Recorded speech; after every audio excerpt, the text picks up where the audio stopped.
we know that one single point charge will emit an electric field around it, so it doesn't depend on the presence of any other charges.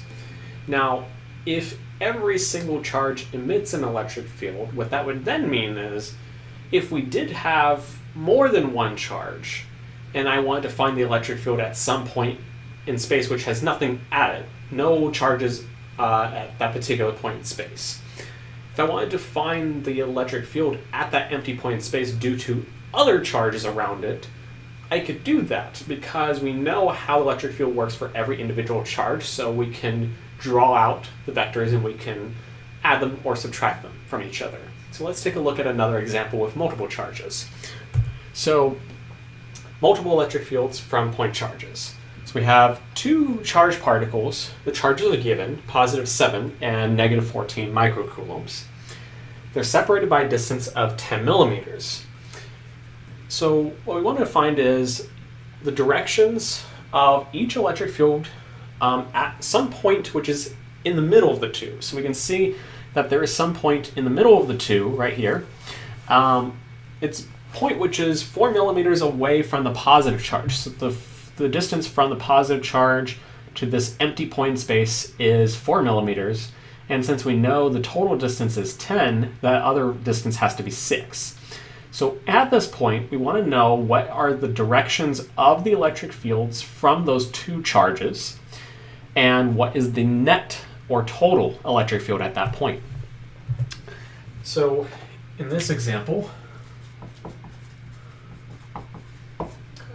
so we have some axis that we'll define, let's say, to be positive x to the right. So we have some sort of coordinate system to gauge whether something points to the positive or the negative direction. We have our two charges. What I'll do is I'll call the positive charge capital Q1, and I'll call the negative charge on the right capital Q2. So we have some point of interest, which is between the two but not quite midway. It's closer to the positive charge. So we know that if we were to call this distance between the two charges, let's call it some distance like L, we know that distance L is given to be 10 millimeters in the problem. We also know that the distance from the positive charge to this empty point space, let's call this distance R1, in other words, the distance from the positive charge Q1. We know that R1 is given to be 4. This would then mean that from these two distances, we could also say that R2 is 6 millimeters, since we know that it's just the remaining distance, which is the distance from charge 2 to the point of interest, which is what the distance R is defined as. So we know our distances. We know our charges, Q1 being positive 7 microcoulombs and Q2 being negative 14 microcoulombs. Given all of this, we can first conceptually analyze this and say, okay, each of those point charges emits their own electric field. So what I can do is I can cover up one of the charges and say, let's take a look at just this one by itself. So we know that for positive charges, electric fields will always point away from them in every single direction. So at the point of interest that I want to discuss, away from this positive charge means to go along the line that connects the 2 points together and to continue going away from it. So we're going to go away from Q1, and that's our electric field, call it E1. We repeat the same process for Q2. We cover up Q1 and we say, what electric field does Q2 emit? Well, it's a negative charge, so we know that the electric field points towards it from every single direction. So in regard to this point here, we draw that line that directly connects that to the charge, and we say that we draw a vector that points towards it along that line. So we say the electric field E2 also points to the right. So E1 points to the right because it's trying to go away from the positive charge. E2 points to the right because it's trying to go towards the negative charge. So the same direction in this case, but for two different reasons. And they're separate and independent of each other. So now, we have the directions of the two. How do we get the total electric field here? Because if you were to talk about what happens here overall, it's going to regard these two electric fields as one. So how do they add together? So what we got to do first is we got to say that the total or net electric field should just be E1 plus E2. We just add them together. Now, what would happen is if they pointed in the opposite directions of each other, it'd be more like a tug of war, so then they would end up ultimately subtracting.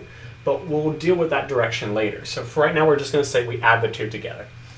So what that means is we need to find what E1 is, and we need to also find what E2 is. So E1 is just the electric field of Q1, which is a point charge. So we know it's K Q1 over R1 squared. So there's just our equation for E, KQ over R squared. We put it all in terms of 1, and we just calculate this. So we have 8.99 times 10 to the 9th Newton meters squared per Coulomb squared. We have charge 1, absolute value is just 7. Since it's micro, all we do is we take the power of 10 that's associated with that. So 1 micro is 10 to the minus 6th. So we say times 10 to the minus 6th coulombs divided by the distance from charge 1 to the point of interest, which is 4 millimeters. So 4 times unit prefix is milli, so we times 10 to the minus 3 meters, and don't forget to square it.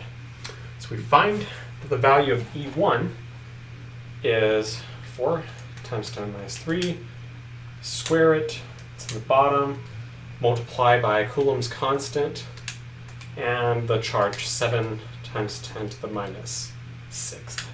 So we find that the electric field strength is 3.93 times 10 to the 9th newtons per coulomb.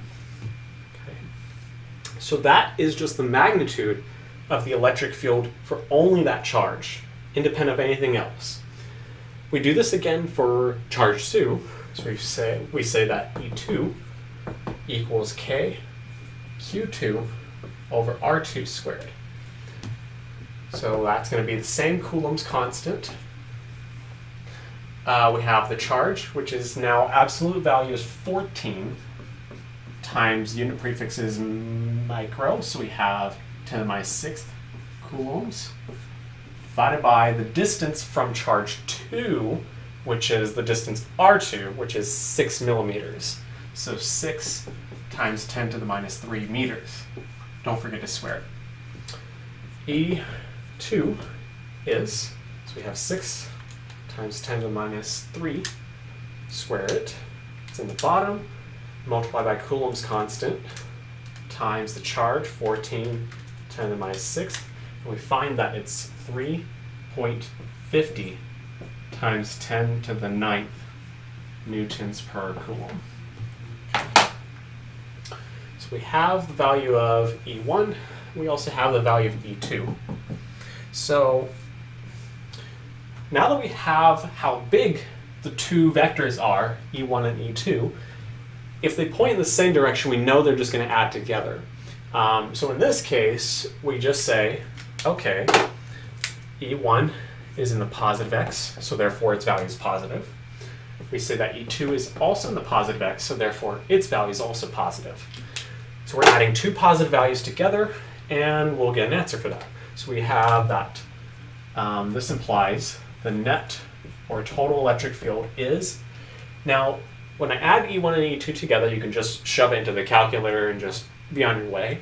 But you could save yourself a little bit of time if you realize that they both carry the same power of 10, 10 to the 9th. So I can just pretty much ignore the 10 to the 9th for now and only just add these two numbers together. So in other words, E1 is 3.93. I add 3.50, And then whatever number I get, I just know it's going to be 10 to the 9th newtons per coulomb. And I can do that because all I'm doing is I'm factoring out the 10 to the 9th. So we calculate this, and we find this to be, so 3.93 plus 3.50, which I could do in my head, but I don't want to mess it up. 7.43 times 10 to the 9th newtons per coulomb. Okay. So this is the net or total electric field, which is the combination of the two electric fields from our two charges at that single point. And because this answer is positive, because you can get a negative answer here, because the answer is positive, this means that it's in positive x direction. Let's just say that if E1 or E2 pointed in the negative x direction, what would happen is the values we calculate for E1 and E2, either or could be negative, and when we add the two together, what we actually end up doing is subtracting, which could then give us a minus sign on this. That would then indicate it's pointing in the negative x direction, but in this case, it's all positive, so it's the positive x direction. So we found the net electric field. And one other part to this is that we will consider that an electron is then placed at this point, meaning that empty point in space with nothing originally at it. What force does it feel due to this electric field, meaning the net electric field? So what we're saying is that we have our two charges here. Okay, they're sources of electric field. So we have two electric fields at an empty point in space with nothing there initially. We can have an electric field with nothing there.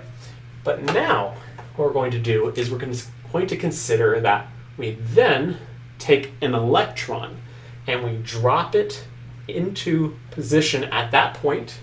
So this is an electron. Okay, and we have our two electric fields, which we found the net electric field for, at that point. So we know that charges will feel the influence of other charges. So what we would have done before is we would have said, there's a force exerted by this positive charge on this electron, and we would have also said that there's a force exerted from this negative charge on that electron. So we have two forces, and we would add them or subtract them together to get a net force. But since we already have the electric field at that point from the other two charges, we would just then say that the net force it feels, if you just want to call it F, equals Q times the net electric field E, or if you want to call it just E. So this is essentially just F equals Q times E. So anytime that you know the electric field at a location from all the charges in space, and all you do is you put a charge at the location, what it'll do is it'll just follow that electric field strength. So we would say that in this case, the net force on that electron would be, if we account for the directions, we have to plug in the signs. So what we would say is that Q is negative 1.6 times 10 to the minus 19th coulombs. So that's our electron or elementary charge, times the net electric field, which is a positive value of 7.43 times 10 to the 9th newtons per coulomb. So again, we now account for signs here instead of taking the absolute value, because when we put in the signs, we account for the direction. So I don't want to just find out how much force acts on that electron. I want to also know which way does it push it or pull it. So in this case, the answer ends up being negative because there's only one minus sign. And the value that we get for this, so we take our electric field and we multiply it by our charge, and we get negative 1.19 times 10 to the minus 9th. And the coulombs cancel, so we get newtons.